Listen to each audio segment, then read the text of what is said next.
प्रसन्न होना और खिन्न होना। प्रसन्न होना माने खुश होना और खिन्न होना माने दुखी होना। सत्यनारायण जी महाराज सब समय खिलखिलाते रहते थे। भाई जी उनकी हंसी जो है ना इतनी कलात्मक थी कि बस आदमी देखता ही रह जाता था।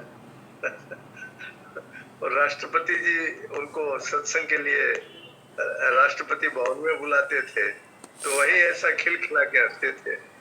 राष्ट्रपति ने पूछा आप ऐसा कैसे हंस लेते हो? वो कहते हैं तुम भी जब हंस सकते हो जब ये पहले राष्ट्रपति पद छोड़ दो।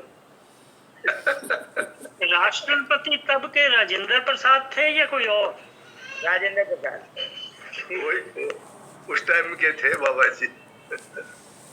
ये स्वतंत्रता संग्रामी हैं सब, जितने भी हमारे संत है, भाई जी हैं और अपने ये सनानंद जी हैं और सभी लोग उससे, वो स्वतंत्रता संग्राम का ही समय था भाई जी। हाँ जी ठीक है ये बात। आजादी के लिए संघर्ष चल रहा था। सब लोग कह रहे थे हम तो आज देश आजाद करने में लगेंगे। सेठ जी ने कहा देश को आजाद करने देश आजाद हो जाएगा, तुम पहले लोगों को आजाद करो।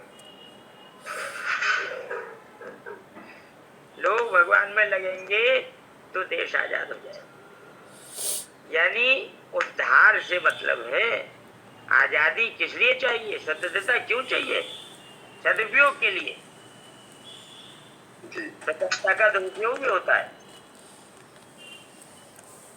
स्वतंत्रता मिलने के बाद भी भाई जी दुख खत्म हो गए क्या? बड़े हैं तो ये बात सेठ जी ने इस बात का तभी आकलन कर लिया था। बिल्कुल। तो उन्होंने स्वामी जी को, सेठ जी को और भाई जी को और सदानंद जी को, तीनों को कहा कि इधर लगो।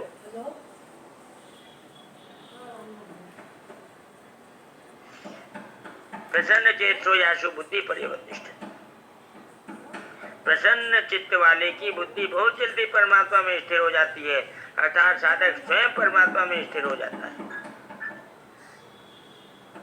उसकी बुद्धि में किंचन मात्र भी संदेह नहीं रहता। भाई जी यहाँ पे ऐसा कहा है कि बुद्धि बहुत जल्दी परमात्मा में स्थिर हो जाती है और अर्थात स्वयं परमात्मा में स्थिर हो जाता है। इस बात के ऊपर कोई नहीं बोल रहा। 2-3 बार पढ़ दिया आपने। हाँ बात ठीक है, ध्यान नहीं गया। अर्थात साधक स्वयं परमात्मा में स्थिर हो जाता है, उसकी बुद्धि में जहाँ जहाँ सुई जाती है वहाँ वहाँ धागा जाता है।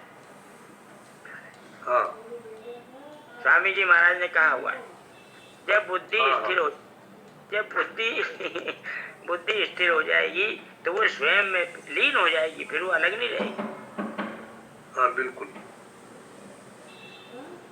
अर्थात साधक स्वयं परमात्मा में स्थिर हो जाता है। बुद्धि परमात्मा में स्थिर होना परिणाम में स्वयं स्थिर हो जाता है परमात्मा। अब बुद्धि लीन हो जाती है वहाँ और स्वयं रहती। हाँ जी, उसकी बुद्धि में किंचित मात्र भी संदेह नहीं रहता। मार्मिक बात, भगवत विषय प्रसन्नता हो अथवा व्याकुलता हो, इन दोनों में से कोई एक भी अगर अधिक बढ़ जाती है तो वह शीघ्र ही परमात्मा की प्राप्ति करा देती है। भाई जी चाहे तो प्रसन्नता बढ़ जाए चाहे व्याकुलता बढ़ जाए, दोनों ही काम किए। चाहे तो नैन रोते रहे और चाहे हंसते रहे, इन दोनों में से कोई एक भी अगर अधिक बढ़ जाए तो वह शीघ्र ही परमात्मा की प्राप्ति करा देता है। जैसे भगवान के पास जाती हुई गोपियों को माता पिता भाई पति आदि ने रोक दिया, मकान में बंद कर दिया, तो उन गोपियों में भगवान से मिलने की जो व्याकुलता हुई उससे उनके रजोगुण तमोगुण नष्ट हो गए और भगवान का चिंतन करने से जो प्रसन्नता हुई उससे उनका सत्वगुण नष्ट हो गया। इस प्रकार गुण संग से रहित होकर वे शरीर वहीं छोड़कर सबसे पहले भगवान से जा मिले। जो चल के जा रहे थे वो तो देर में पहुंचे भाई जी, ये पहले पहुंचे। वो तो शरीर से जा रही थी।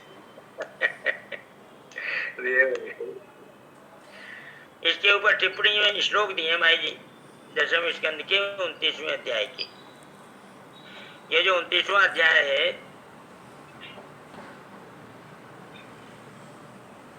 ये पहला अध्याय है भाई जी, जो रास पंचाध्यायी है। अच्छा।